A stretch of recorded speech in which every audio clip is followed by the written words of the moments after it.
Hi again, welcome to part 2 of me sorting out the issues on my Peugeot Speedfight 4 scooter. In this part I'll just be carrying on from part 1, and hopefully by the end of this video I've sorted out all the issues and it will be all good. Before I fit this piston on the engine, I'm going to put the piston rings on because it's going to be much easier than working right down inside the frame where the piston fits onto the engine. It's difficult to get down there, as you saw when I was taking everything off. So firstly I'm going to fit this expander for the piston ring. That fits on the bottom. It wasn't on my old piston, which is here. I have moved the bottom ring up and it wasn't there. It wasn't anywhere to be seen at all. So they didn't bother putting that on, or they lost it, or they didn't have it, I don't know. But it's in the kit, so I'm going to get it fitted on here. So we have locators there and we have a locator there. What I'm just going to do, get that on the bottom one like that. Try and go in the top slot. Let's see if we can just flick it over there. Just going to leave that just in there. Around a little bit.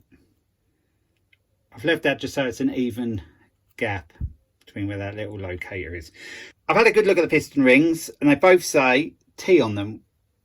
When I looked at the first one I said T, I thought yeah that's the top one, but there doesn't seem to be any difference. So to me it doesn't seem to matter which one goes where. So let me just look where this is. Yep, and I'm going to get that over to the bottom slot.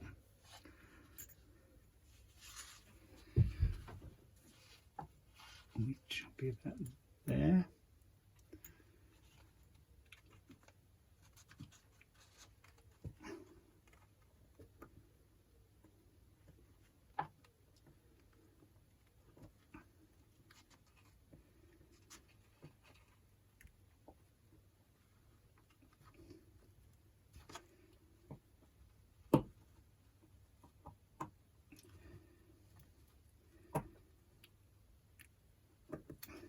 So that one has slipped into the top slot. So I'm going to try and get it down to the bottom slot. They're actually pretty tough rings, these are, to sort of open up. They're pretty thick compared to other ones. They don't seem to be that flexible either. So yeah, we'll just crack on. See if I can just open this one up enough. It's a job to get my nails in there. Started.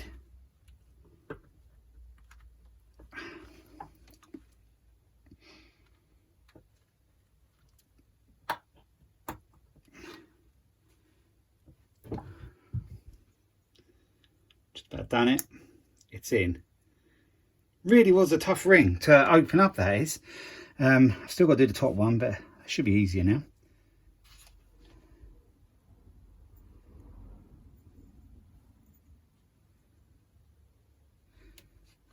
But what I've done, because I mentioned about that T on there, I was just checking if I got the first one right.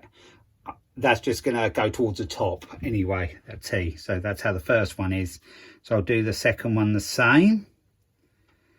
There we have that little slot, well, locator there. So just make sure that T is visible.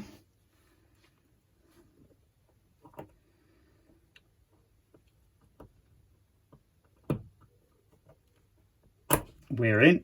So now the piston rings are in place, I can do one last thing before I put the piston onto the engine, and that is put one of these C-clips in, because I only need to be able to get in from one side, and it will be this side.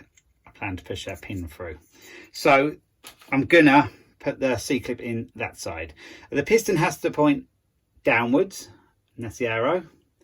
So yeah, if I put that one in now, then I've only got to do one when it's on the scooter. So these are a little bit tricky and they can ping out the way, but let's hope that isn't the case here.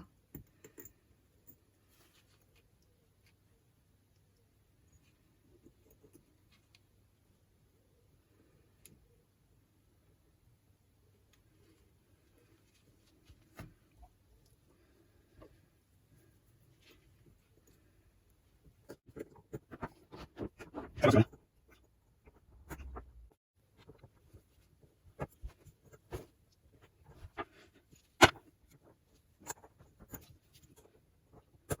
now the piston's all ready to go back on the engine. I've put that clip in, as you've just seen, and that was a bit of a challenge, that one. It was quite difficult to get in there, but you can see it's in its groove where it's supposed to be.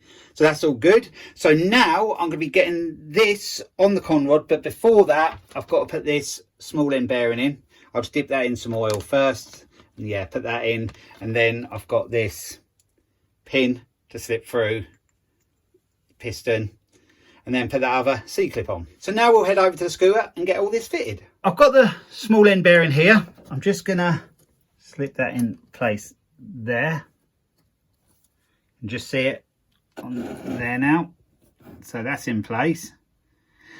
So now I'm gonna get the piston on. I've got to make sure the arrow is downwards, so it goes like that. And I'm just gonna put the pin in a little way first. So it's in a little way.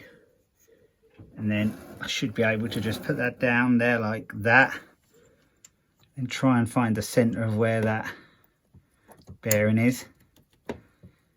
Close, I think.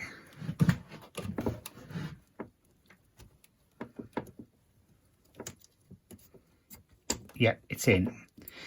I'm not going to try and film and show you me putting that C-clip in the other one because it's just too difficult down there to show you, but it's exactly the same process as the one I did on the bench. So now the piston is on, you can see it there, and I've got that clip in the other side. It was a bit tricky, but I've got it in. And now I'm going to put the cylinder on. I've put the new gasket on it, which it's here.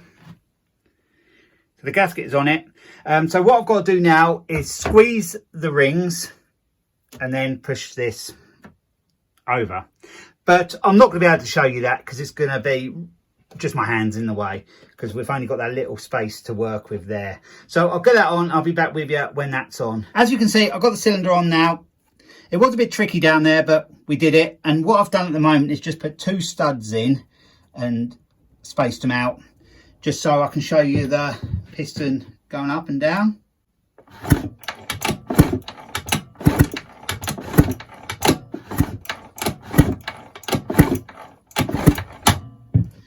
So as you can see, it's all working okay. So the next job is getting a new head gasket on. I have just got to degrease it around there a little bit now because a bit of the oil has come out, but that's not a problem. And then get this part on, and then get some other bits and pieces on, and then we'll be ready to try it then. And hopefully it's fixed the overheating issue. So I'll be back with you when I'm doing the head gasket and this. I'm not sure how much you'll be able to see down there, but you'll be able to see more than when I was doing the cylinder, because it would have been impossible to film that.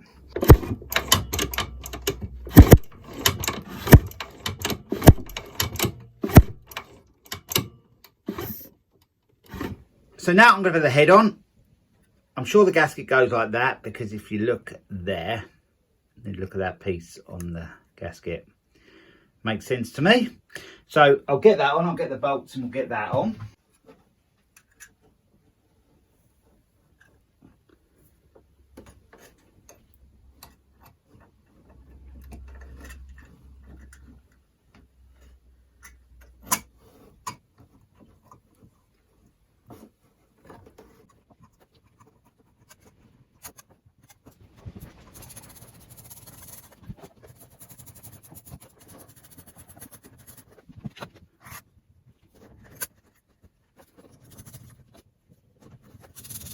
So now I've got the 4 bolts in, as you've just seen. I'll tighten them up now. It's hard to sort of show you much, so my hands were probably in the way, but I tried my best. But yeah, it's only the matter of putting the 4 head bolts in. So I'll just tighten them up. I'm not going to torque them or anything. I'm just going to go sort of diagonally until they're all tight. Then I've got to put the hose back on there. I've got to put the connection back on that blue bit there for the temperature gauge, and spark plug back in. And I think I'm about done down there. So after that, I've got to put the seat back on. I'll do all that off camera, and I've got to put the exhaust back on as well. The other thing I've got to do as well is just take the front off and fill the radiator up with water. So I'll do all that off camera, and I'll be back with you when we go for a start up. So now I've got it all back together, and I've put some water in it. I'm going to try and start it. I've got a jump pack on it because the battery didn't seem great. I did just press it just to see if the battery had any go in it. But we'll see if it starts. Don't know why it isn't.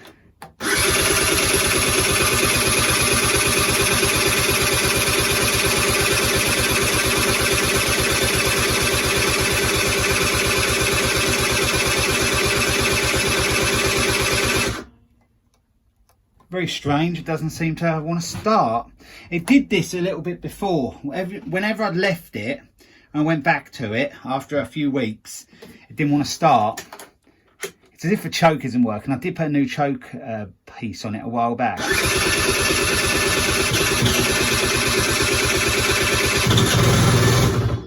We've got it firing. When it does start, I'm not going to let it run for long because I'm going to get it outside and just let it tick over for about half an hour to get that new piston running a bit. But we'll try it again to see if we can actually get it to start.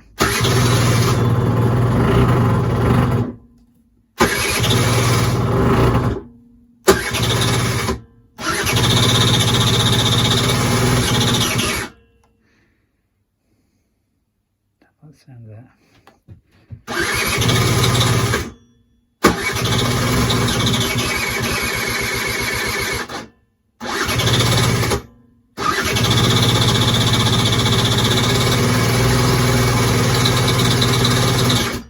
Doesn't seem to want to start. I did everything right. You know, the piston went in right and everything. So whether it's just, you know, got to be turned over more to start it, we'll see. What I'm going to do, well, I'll try it once more. We do have it ticking over a little bit then.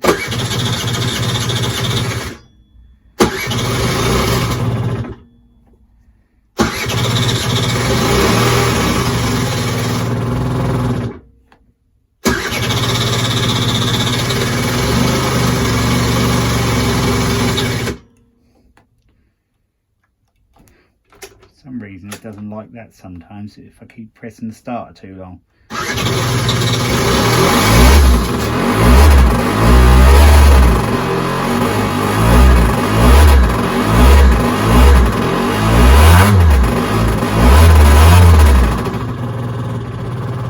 So it did start and it did sort of run. So what I'm going to do, it's got smoke in here very quick. So I'm going to take it outside. I'm going to let it run for about 20 minutes. If it stays ticking over, hopefully it does.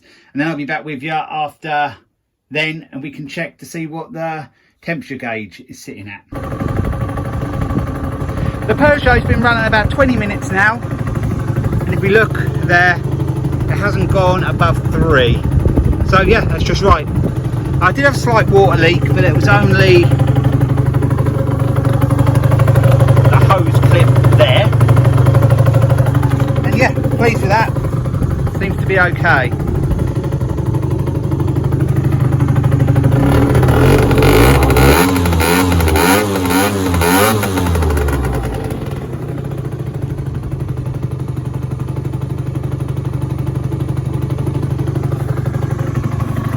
So what I'm going to do now, I'm going to get the front back on and yeah, take it for a test ride and see if everything's all good then, but I'm pretty confident it will be.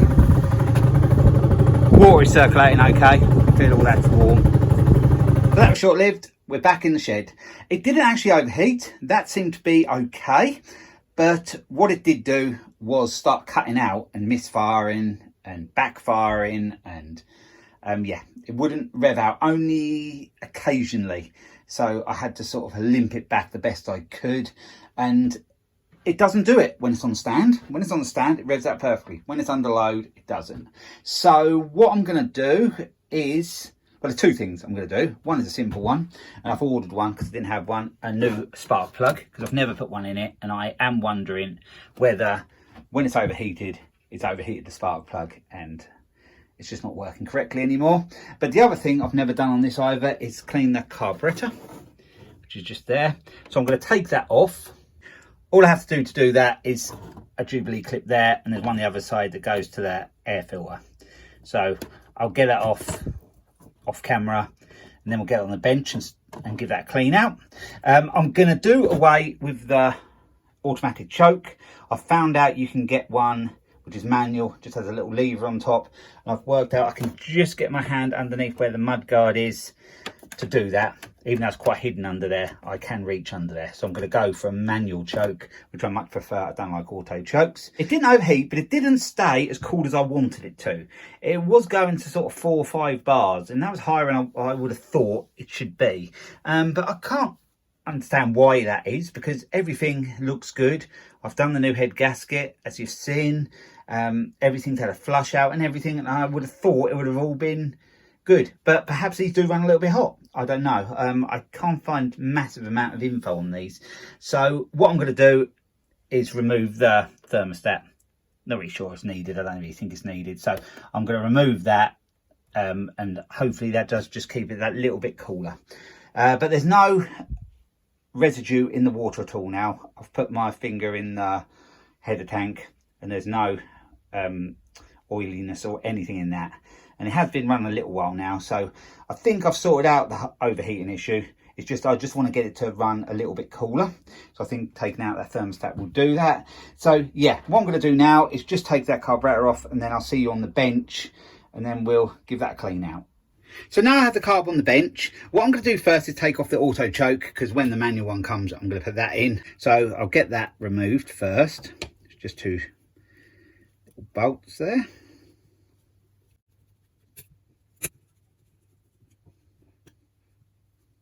So now the auto choke is removed, I'm going to take the bowl off next. That's just 2 little bolts as well.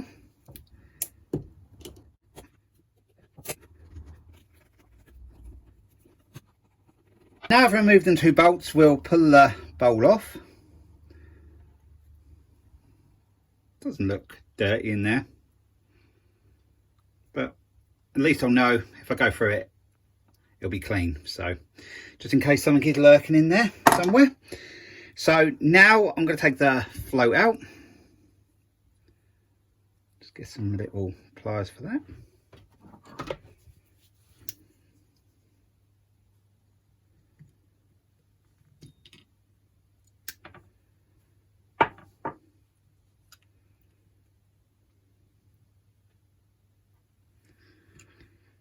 So now the float's removed, it's just 2 jets there. So I'll undo that one first.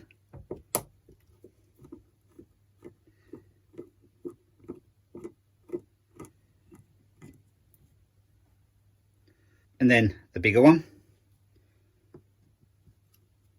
That was actually loose. It wasn't helping things. So yeah, we'll check them and check they're clear. It is clear, I can see through that, but I'm not sure about this one.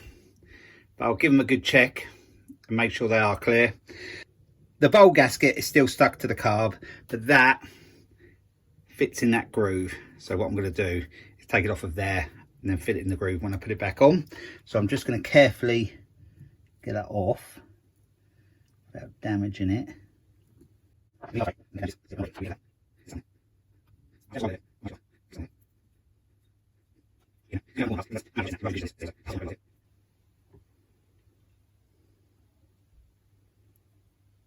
It's off and I didn't damage it. Was a little bit worried on that last corner bit.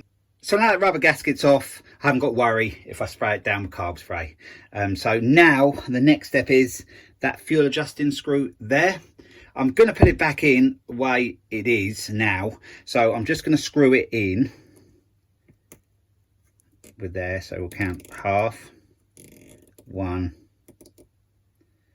1 1/4 in. So when I put it back in, I'll screw it all the way in and then 1 1/4 turn out.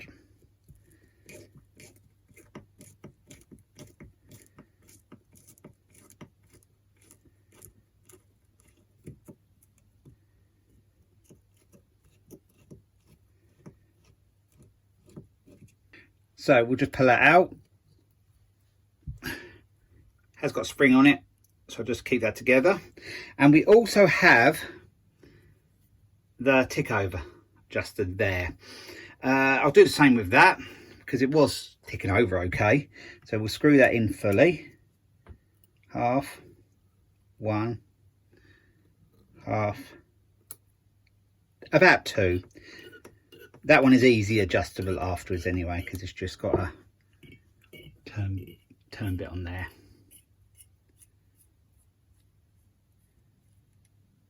So that's out now. I should be able to blow this through now. I don't know whether that, does that in there, I'm sure whether it comes out. I'll just get a screwdriver in there and just see, it should come out.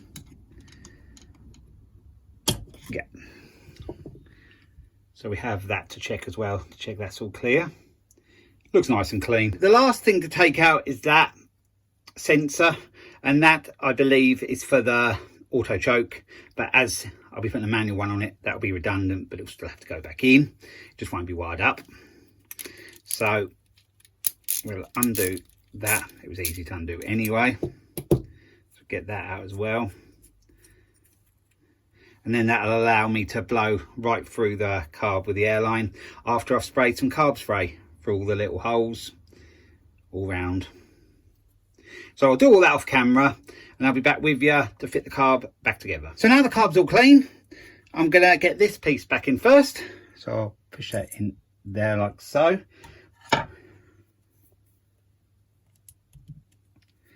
Then we'll put the jet back in.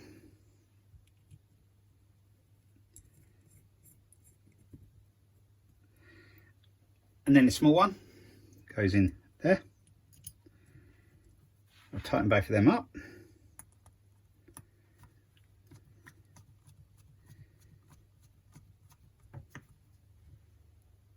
It's tight.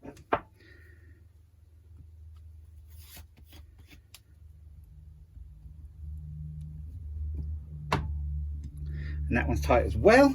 So now we'll get the float back in. So we'll drop that in there like so. Got the pin to put in now. Make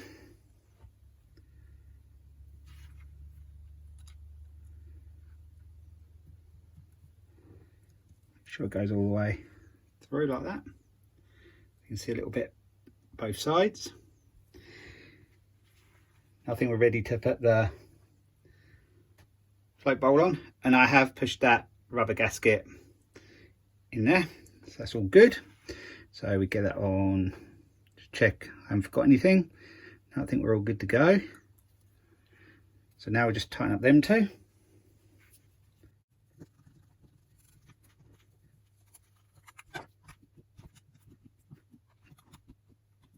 So now the float bowl is on and the bolts are tight. I did just take that out before I put the float bowl back on and blew through there just to make sure that was clear.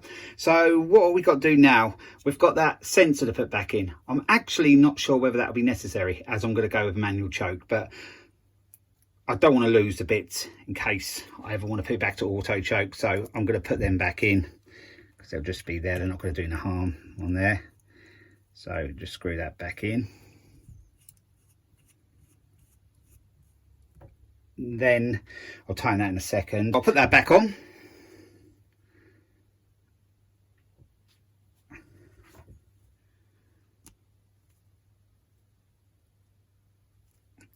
Like that. And I will, while I'm here on this side of the carb, just tighten up that.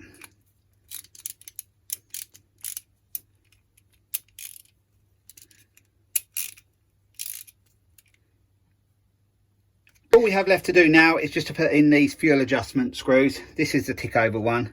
Trying to remember how many turns. I'm sure this was all the way in and 2 out.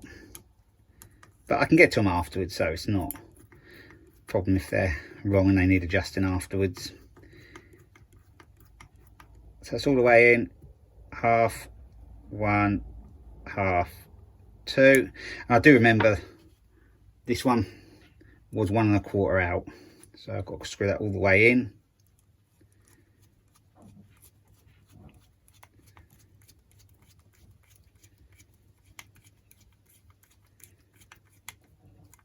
It's fully in, so half, 1 1/4 that was. Now the carb's all done, I can get it fitted back on the scooter. I can fit the manual choke on when this is back in place because I can get to there easy enough, so that's not going to be a problem. So I'll see you over at the scooter next and we'll get this back on. So now let's get the carb back on. I've got to put it through here. You can see there, it's quite easy. It just pushes on to like a rubber hose really. and then locks into place, so it's pretty straightforward. Try to get that on there. Yeah, it's in place, and then I'll just put a Jubilee clip around it, which there it is. So I'll just tighten that up and that'll be all good.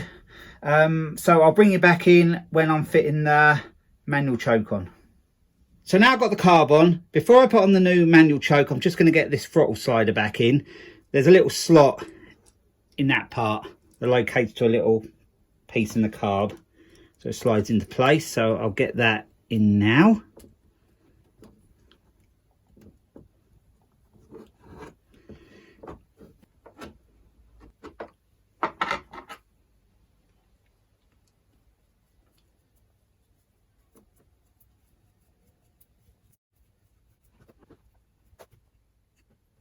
I hope you saw that okay. It's a bit tricky to do that and not get my hands in the way, but I'm sure you got the gist of what I was doing. Now I might as well put this oil pipe on. So the top part of the oil pipe goes to there. Just pushes on there like so. So that's all good. So now I'm going to put the air filter housing on, which fits onto there. I have to do that through the side, sort of on top of the engine, so I'll do that off camera, and then I'll be back with you when I'm connecting the last few bits. One bit actually I could do now is the fuel line, the main fuel line. So we'll just push that on. Yep, so that's in place. I'm not going to put the wires back on that sensor because I'm not using the auto choke anymore, so they're just redundant now. And I'm nearly there, apart from that manual choke, but I'll be back with you to show you when I'm putting that on. So now the airbox is back on, all I've got to do now is put this new manual choke on. And what I'm going to do is just push it in here. I've already worked out the sort of angle I need it. I think it's about there, because what I'm going to do, if you can see there, I can get through there, so I'll know where it is. It needs to be about there, I think. So I can just do it like that. That's going to be much better than the auto choke, having a manual one, because I'll know it's off. The auto chokes can play up. Even though that one was a new one not long ago, I don't really trust it.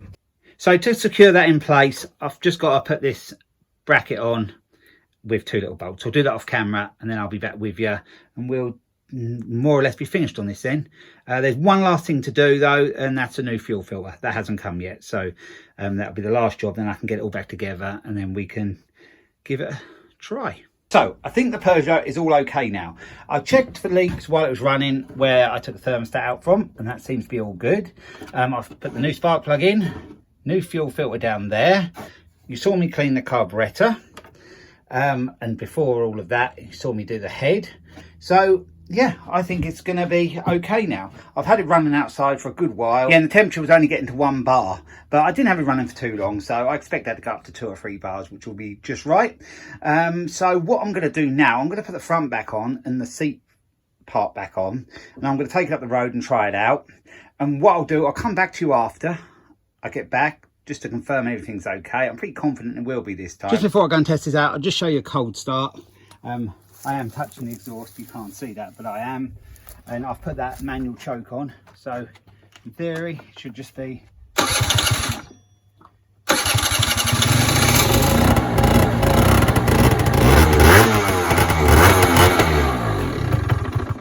now. I'll turn that choke off. Not sure I really even needed it.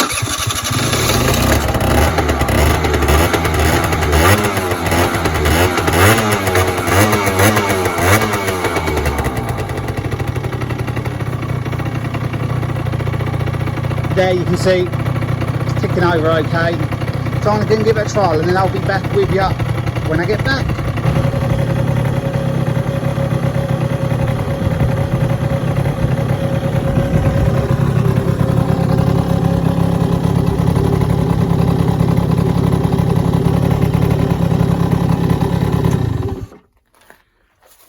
So I've just got back from about a 6-mile ride out on this, and yeah, everything seems good. It didn't misfire or anything, so I seem to have solved that. So it must have either been the carburetor, the plug, or the fuel filter. I don't know which one because I sorted them all. So we haven't got a misfiring problem anymore, and the temperature, as you just seen, is keeping at a nice level now. Some of the time when I was going around on it, it was only on 2 bars, but mainly up hills it was on 3 bars. But it's quite a warm day today as well, so I'm happy with that. I think I've rectified those problems, and I'm hopeful that it'll be quite reliable now. So what I'm going to do, I'm going to leave the video here, but in the next few weeks I'm going to try and do a ride out video. I'll take you along with me, and we'll go around some of the local villages and put about sort of 10-12 miles on it, and yeah, that'll be the real good test out. But I'm pretty confident it'll be okay. So I hope you enjoyed this video. Thanks for watching, and I'll be along with another video again soon. So bye for now.